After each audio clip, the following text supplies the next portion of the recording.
Hi there, and welcome to the new ProjectKorra tutorial series. Today, we're going to be going over the basics of creating abilities.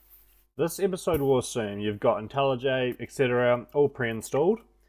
If you haven't got them installed, you can watch episode 0 for a step-by-step guide in installing them. Well, let's get started. So today, we're going to be creating an air ability called Airlift. Airlift's going to be a simple ability that when you press sneak, it's going to launch you up into the air. Nice and simple. This is what we're going to use for the first one. You're going to want to put it in your project directory. I've got a project directory on my desktop here. We're going to make sure that we're going to be using a Spigot plugin. We're going to make sure we're using Maven. We're going to be using 1.20.1 in case anything in 1.21 is not available in 1.20. And just so it has a little bit of backwards compatibility. Right, so next you're going to be going over to the group ID. The main class here, you don't need to worry about that because we'll be deleting that shortly.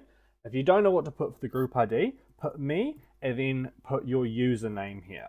That's the simplest way of doing things. You can get rid of snapshot from the name, doesn't really matter. I prefer it that way. And we're going to go ahead and click create. So you'll see here that it's created a Spigot plugin for us. It's going to go ahead and add everything to the POM and it's going to resolve these dependencies. So you see all the errors have automatically gone away. Excellent. But we actually don't need any of these things right here. We don't need a plugin.yml because we're not making a plugin, we're making an ability. And because we're not making a plugin, we don't need this main Java plugin file either. So before we get started, we also need to add ProjectKorra to our POM. This lets the project actually make sure that it can use all of ProjectKorra's classes. So we're going to be using 1.12.0. And another main thing is you must make sure you put in scope provided. If you don't put in scope provided, it's going to shade ProjectKorra inside your ability, which is going to cause lots of issues, and your jar is going to end up being like 1.5 megs. Super fat. So once you've got all this, you just click the load Maven changes here. That's going to re-import all of Maven and it's going to fetch ProjectKorra and bring it into the IDE. So next we can actually go ahead and create a proper Airlift class. Right?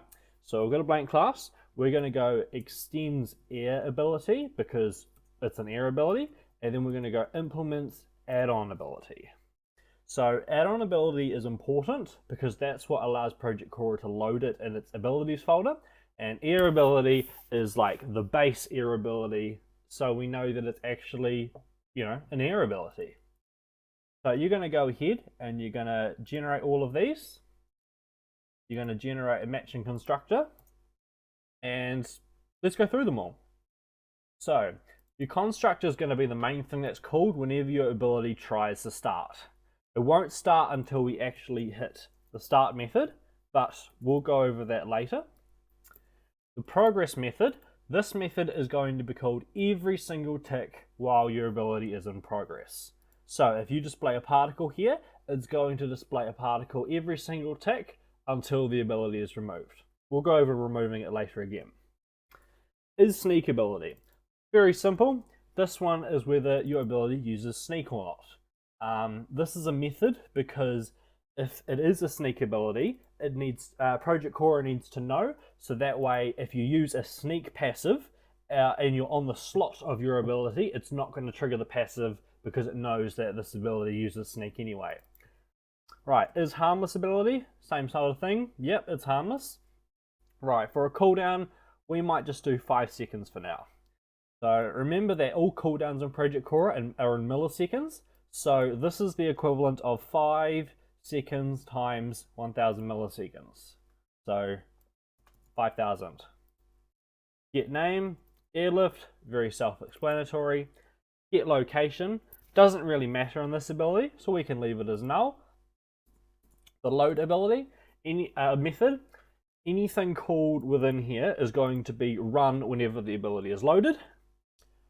Same sort of thing for the stop. It's going to call this method when the ability is unloaded. For example, when ProjectKorra is shutting down. So if you ever need to do any cleanup, then you can call this method here.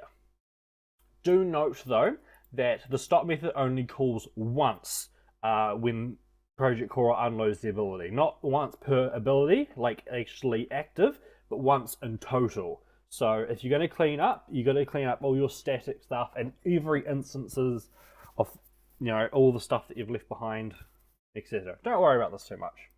Get author, just chuck your name in here. Get version, nice and simple again, 1.0. Right, now sometimes it won't automatically generate these two methods here. So you're going to go ahead and click get instructions, and you're going to go ahead and go get description. Right, so this is pretty self-explanatory as well. It's going to be the description and the instructions for this ability. So for your instructions, we're going to write when you press sneak to launch yourself in the air. And then for the description, we're just going to write airbenders have great mobility. This is a quick way to launch yourself high. Now that we've done that, it's time to move on to the next section of our ability. So for this next bit, we're going to be creating a listener. For those that don't know, a listener is what allows any plugin in Spigot to listen for events in the world. And in our case, we're going to listen for when the player starts sneaking. When they do, we're going to create our ability. So you can come over here, go new Java class. We're going to call this ability listener. We're going to go implement listener, make sure you get the bucket one. And then we're going to go ahead and create a method. We're going to prefix it with the event handler annotation, which basically tells bucket/spigot that, you know, this is a method that it needs to listen to. And we're going to go on player sneak, player toggle sneak event. Nice.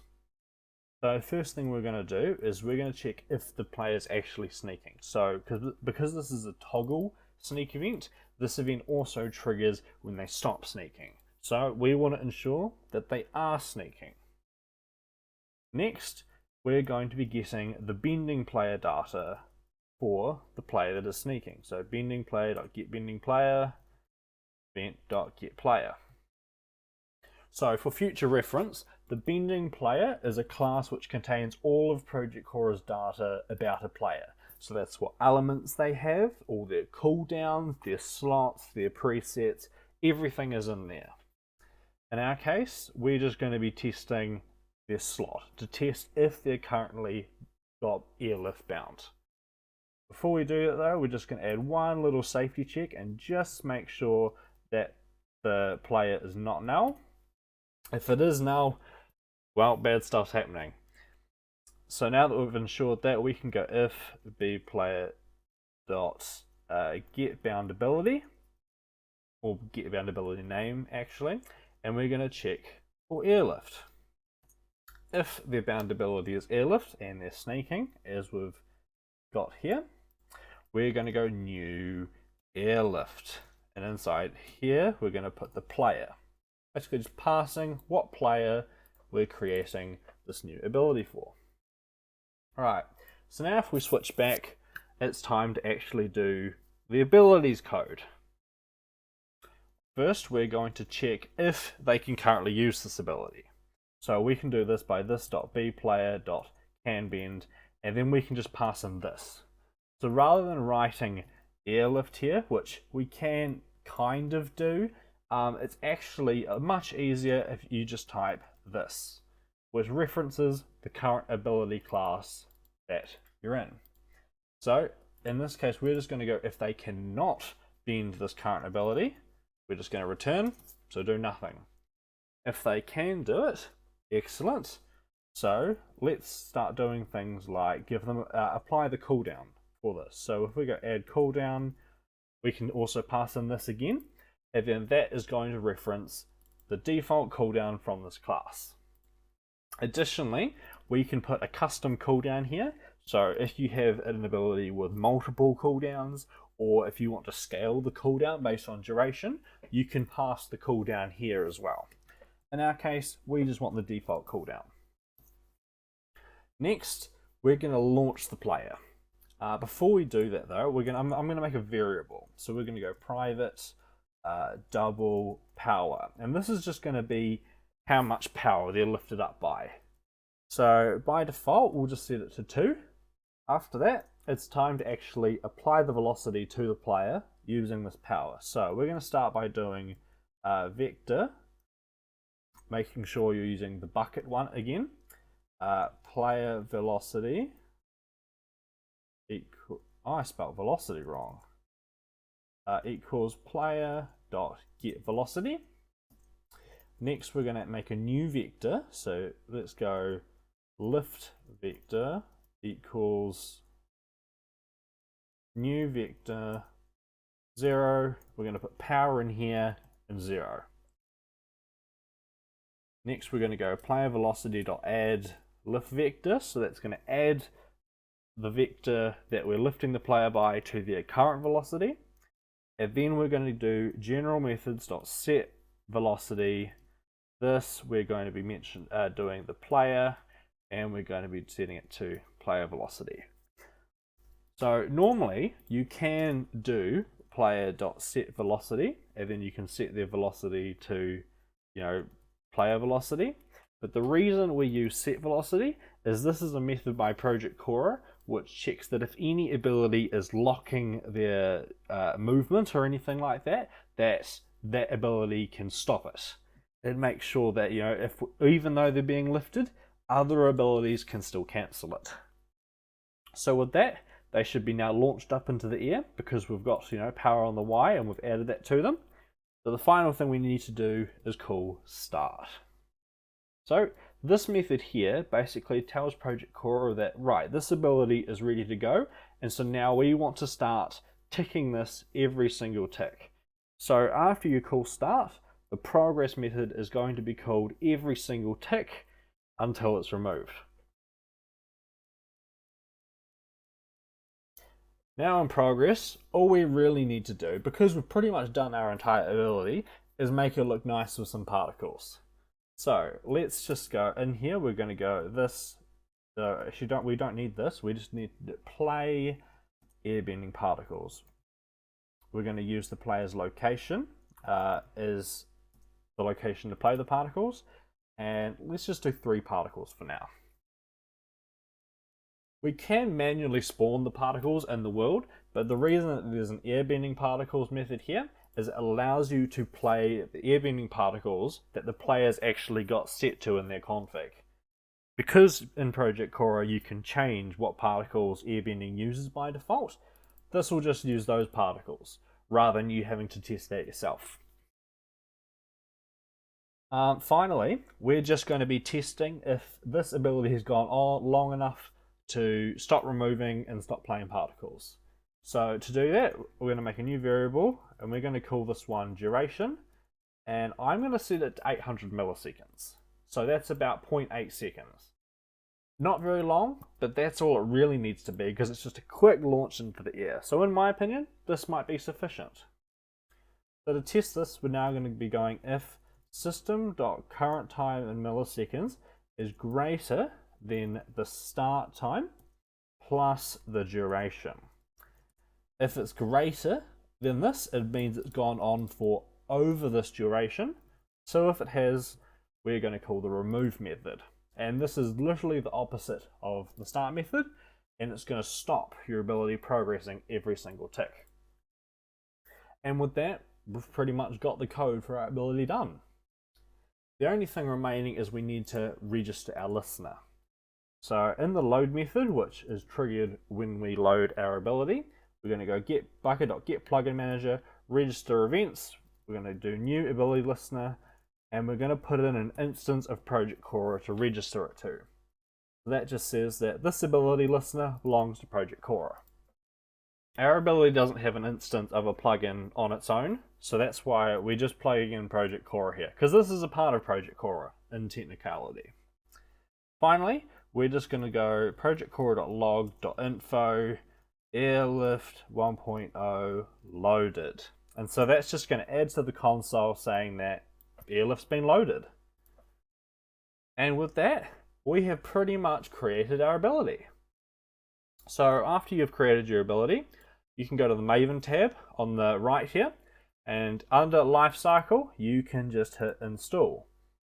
And so that's going to go ahead and it's going to build your thing. You can see it says Build Success. And now, under the Target folder, you can find Airlift 1.0.jar. We're going to go there. We're going to go into our test server, under Plugins, under ProjectKorra, and we're going to paste it in there. Ignore that there was already one there. Just ignore that. Right, so now it's time for us to turn on our server and test it. So we're going to click start.bat to run our server, and I'm going to start my Minecraft client at the same time. While Minecraft is launching, if we look back through the log, we can see enabling ProjectKorra, and we can see Airlift 1.0 loaded. Excellent. So now we can join our server. Now, because I was doing a little bit of testing before, I already found it, but you can, if we look in the display and type in air, you can see, look, Airlift is already loaded, perfect. And so we can click that, and look, here's our description, here's our usage, perfect. So then we can go ahead and to show, to give you an example, I'll click 9 and bind it to 9 again. Now we can go here, and then now we can press sneak, and we can see, there we go. And now whenever we press sneak, it launches us up into the air. And because it's on cooldown, we can't spam it. Very nice. However, I do think we missed something. If you did notice, there's not actually any sound. So we can go ahead and amend that. So probably when we've set the velocity, we can just do play airbending sound. Location, this.player.get location. Right, so if we'll hit install again, we can go over, we can copy the jar, we can go back to the abilities folder, we can paste it in again, we can go B reload to reload it, and we can test it again.